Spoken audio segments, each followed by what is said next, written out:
Bonjour mes amis. Maintenant, je donne un discours économie, sur économie. Mais les mots économiques en politique, c'est pas facile. Alors, je parlais anglais avec vous maintenant. I'm working on it.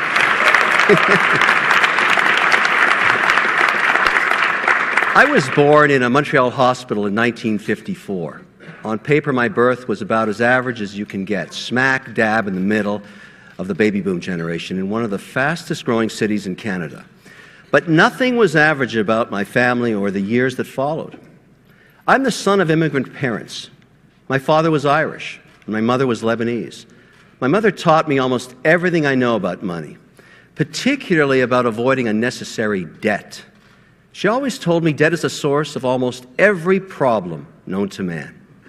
The first thing my mother did when she started earning a regular wage was to open a bank account in her own name. Having her own money meant she'd always have her freedom. The value of money was something I learned very early on. I remember conversations with my mother. I'd ask, "Can I have some money?" And her response would be the same every time.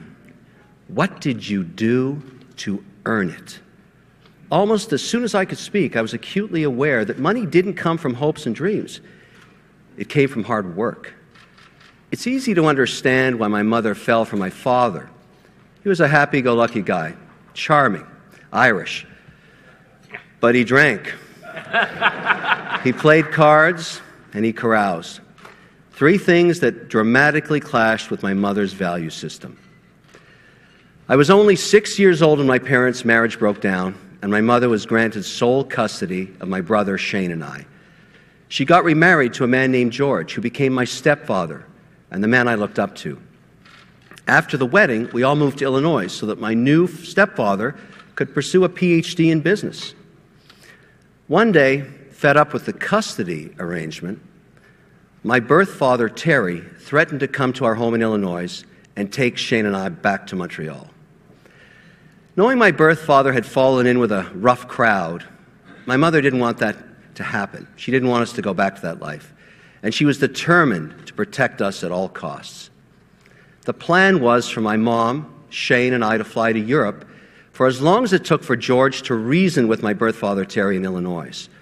But the trip required cashing in almost all of George's and my mother's emergency savings. After waiting for weeks in a foreign hotel room with two small children, my mother broke down. I will never forget my mother's fear, the look on her face when she finally realized that eventually the money would run out and she might lose her children. But that didn't happen because less than 8 weeks into our exile, Terry, my birth father, died in Montreal of a heart attack at the age of 37 years old. The struggle was over, but still our precious financial situation was precarious, and my mother's panic about it moved through my bloodstream, and I have to say, it changed my DNA forever. I remember thinking, I never want to feel this frightened and powerless again. And today I know with certainty, I never want my own children to experience that kind of economic terror the way I did. This was the exact moment that the seeds of my need for financial security became part of my DNA, and my passion for giving access to financial freedom to my family was sown in perpetuity. Why am I telling you this story? Because the opportunity for financial freedom should be available to all Canadians and a core objective of any federal government. Sadly, under the current disaster of a government we have now, fewer and fewer Canadians will have a chance of experiencing any semblance of fiscal security. And how can they even hope for such a thing when our own government doesn't have the financial freedom it needs to fund the things that we as a country care about? Our environment, healthcare, and the military. Instead, our country is stuck in a black hole of debt that is spiraling further and further below the red line every day. At this rate, Canada will be $1.5 trillion in debt by 2055. I might not be alive by then, but my children will be, and it breaks my heart when I think about their future. How have we let this happen to our country? The answer is simple. Mediocre career politicians are in charge of our economy. Politicians who have lived off government paychecks for their entire working lives. Politicians who have never had to build something out of nothing, who have never had to manage a payroll or be accountable for anyone's livelihood.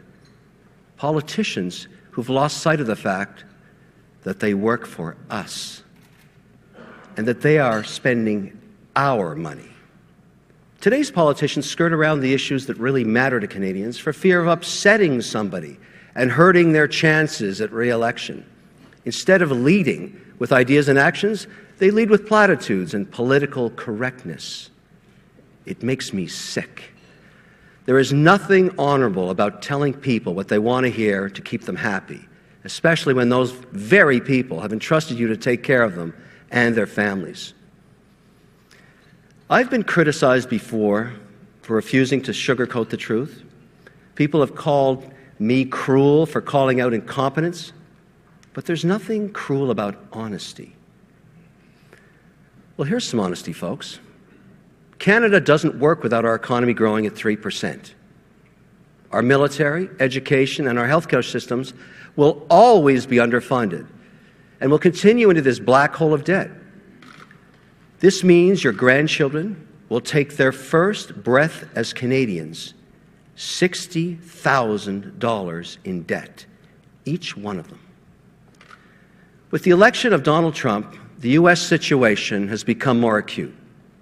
I would have thought with the U.S. moving to a low corporate and personal tax environment, Mr. Trudeau would have pivoted from his tax and spending agenda of penalizing success and adding to overall debt, as he's doing now.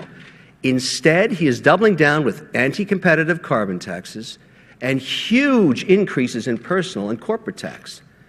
When coupled with provincial premiers who refuse to develop their resources and instead have their hands out for federal transfer payments, it's no wonder Canada's growth rate is stalled at 1%. That's not good enough. We must do better. It's time for a new agenda. Canadian families deserve a government that is singularly focused on making their lives better. People everywhere are waking up, and they want a different kind of leader. They are tired of politicians.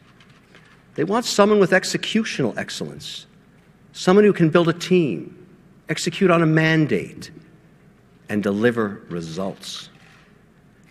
They do not want the same old politicians in charge. They want someone who knows how to create jobs. I believe the role of government is to create a fertile soil where entrepreneurs can grow small businesses into bigger ones. Today I am announcing my growth plan, a concise plan that utilizes 5 different levers to grow the economy and create jobs. These levers are: 1, significant tax cuts; 2, attracting and retaining top talent; 3, investing in productive infrastructure; 4, reducing regulatory drag; and finally, 5, unbridling Canada's natural resource sectors.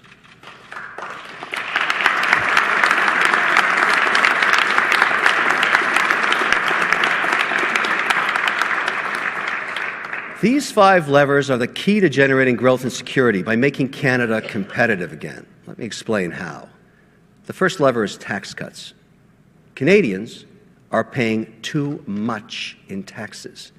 When we look south of the border, it's clear that our businesses, their taxes are too high. This stifles job creation and makes us uncompetitive.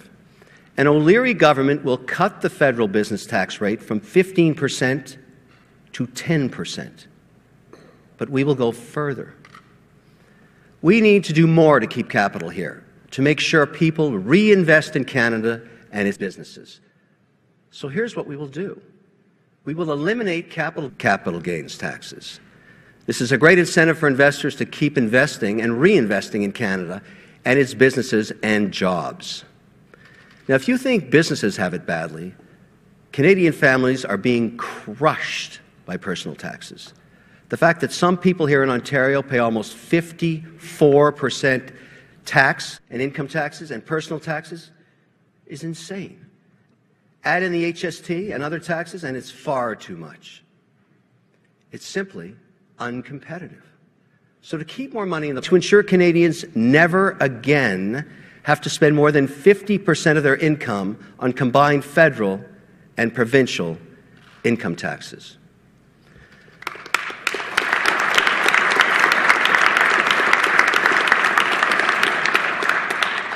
I want to pause here for a moment to make clear a distinction. There are a lot of candidates in this Conservative leadership race. Many of them are also promising tax cuts. Some, however, are suggesting the federal government vacate the tax space to allow the provinces to raise their own taxes. I do not agree with this approach. Swooping in behind me and raise their provincial taxes, that would defeat the purpose. Many provinces have this problem. They require economic mentorship from a strong federal leader. Canadians need to pay less in taxes. When an O'Leary government cuts taxes, I will ensure they will stay cut. I won't hand the keys over the likes of Kathleen Wynne, any incompetent provincial goal of 3% GDP growth. I am tired of politicians who try to shirk responsibility to the provinces. Giving up tax points just to get along is the wrong approach. Provinces have their area of jurisdiction, yes, but it is the federal government who has the power of trade and commerce, and it can't just turn a blind eye to bad provincial policies. It's this growing sector on earth, the digital one.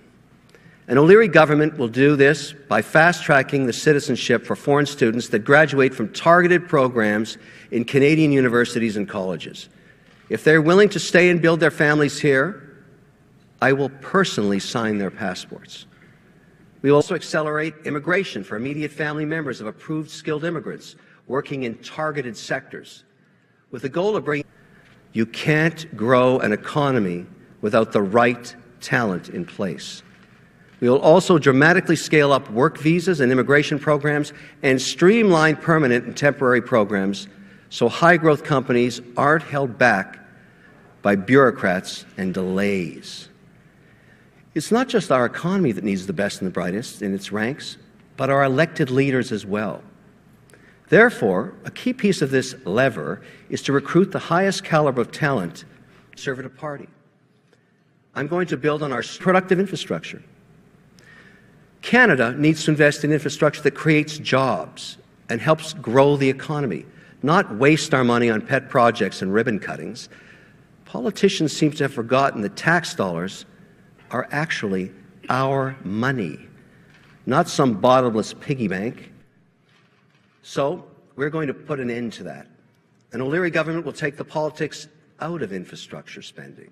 We will demand that projects are selected based on national objectives, and return on trade infrastructure will be modernized to manage the movement of greater volumes of goods and people.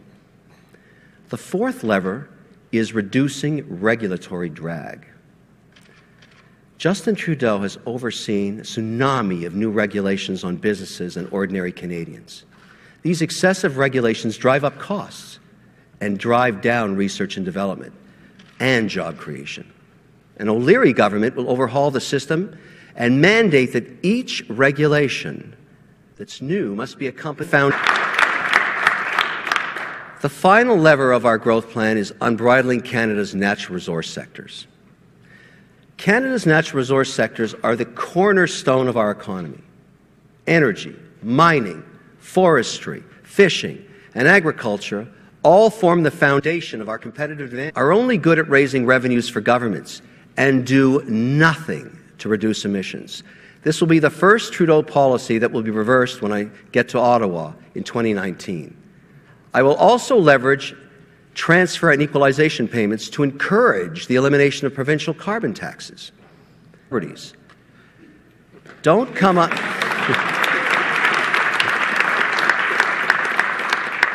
Don't come up here to Canada and chain yourself to a pipeline construction fence. If I'm driving the bulldozer, you might just get run over. Fifth, we will encourage private sector market-driven green technology investment by creating an attractive environment for all entrepreneurialism and small. By unbridling these critical sectors, we will unlock huge economic potential, create thousands of jobs, and grow our economy.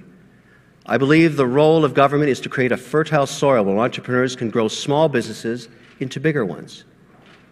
But Justin Trudeau has poisoned the soil in Canada, and today you can't even grow a weed.